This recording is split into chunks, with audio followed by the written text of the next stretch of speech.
that's got to be a lot of changes since you started 38 years ago. Oh, my heavens, yes. When I started 38 years ago, we would have to drive to real estate brokers' offices to pick up the key to go show the property. Yes. Holy cow. So I might have been able to show 5 houses in a day. Now, if the folks can keep up with me and don't need to stop for a break, I could probably do 40 houses.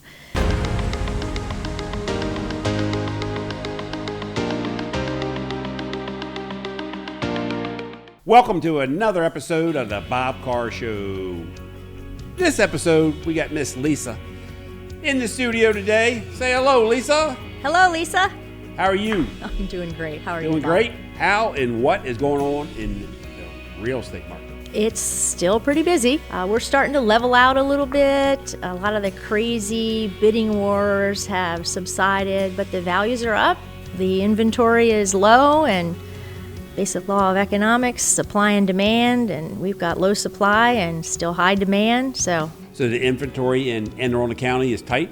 Yes, it's tight all over the place, but definitely in the metropolitan region. How about for investment property? I would say right now, with the market changing a little bit, if you're an investor, you can probably pick up properties that have been sitting longer than a weekend.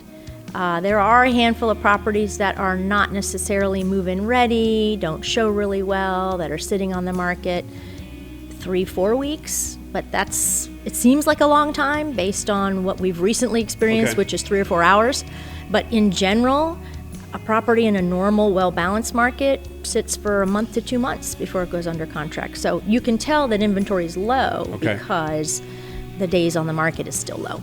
So if you pointed out a home that's been sitting on the market, say, for a month, what is typically wrong with that house? Is it overpriced? That's one. That's one. What's the second? Or it's in really poor condition, and it's not something that a homeowner who's going to purchase to occupy can typically handle. So that could be something for investor if they want to come in and do some cosmetic work? Correct. How many years you been in? 38 years. 38 years? I remember one time you told me it was a while that you've been in. You've seen a lot of these cycles. Been through several of them. They're all a little different. This one, like I said, values have come up quite a bit, and I think they're probably going to level off and hold pretty much where they are. People that don't really understand, they missed the peak of the market. Sellers, for example, don't understand they missed the timing where they were going to get 60 showings the first weekend and 30 offers the first weekend. That really peaked back in February, March of this year.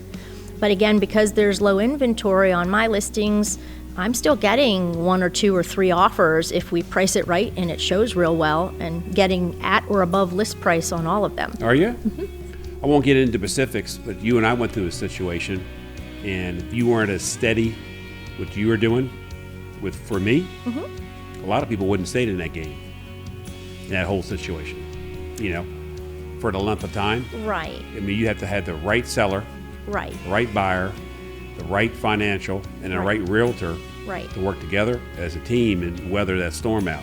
That's why experienced agents are very valuable, not just to the party they represent, but in the transaction as a whole. Right. I think if you've been in the business for a long time, you've seen a lot of ups and downs, you're not emotional about the decision making, and as long as people are upfront and they disclose information and everybody's working from the same playing field, that's what folks usually appreciate, and then you get more good graces.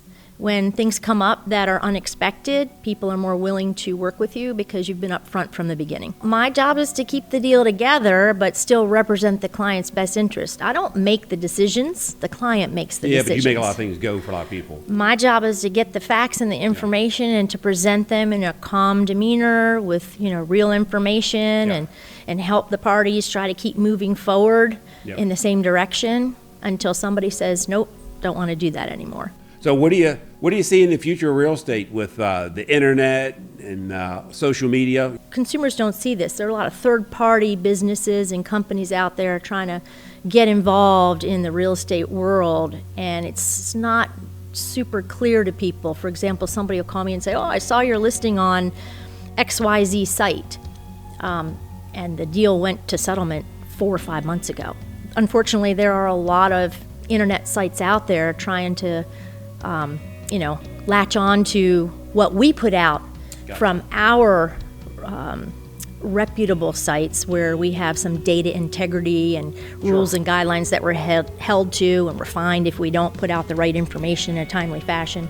But we can't control what other organizations or businesses do with that information when it gets out there. So let's talk about them dogs of yours. Yeah, so I own a Rhodesian Ridgeback. He's really like a small pony. And we just finished him, got his AKC championship. The gal that I got him from said, what do you think about being a owner, handler, trainer? Helps you bond with your dog. And I thought, I used to show horses a long time ago. How hard can it be? So you, between taking care of the dogs and your real estate business, you got your hands full. Well, I'm also still sailboat racing. I didn't know all about that. Yeah. So if someone wants to get a hold of you to either list or look for a house, how do they get a hold of you, Lisa? You can get a hold of me by cell phone, which is usually the best way. You can text it or call it. I still like to talk to people. 301-785-4737. Lisa, I want to thank you for coming in today and sharing your wisdom with myself and all our viewers. We appreciate you. Thanks, Bob. I appreciate you too. Let me know when I can come back. This wraps up another episode of the Bob Carr Show. Hit the subscribe or like button, and we'll talk to you on another episode of the Bob Carr Show.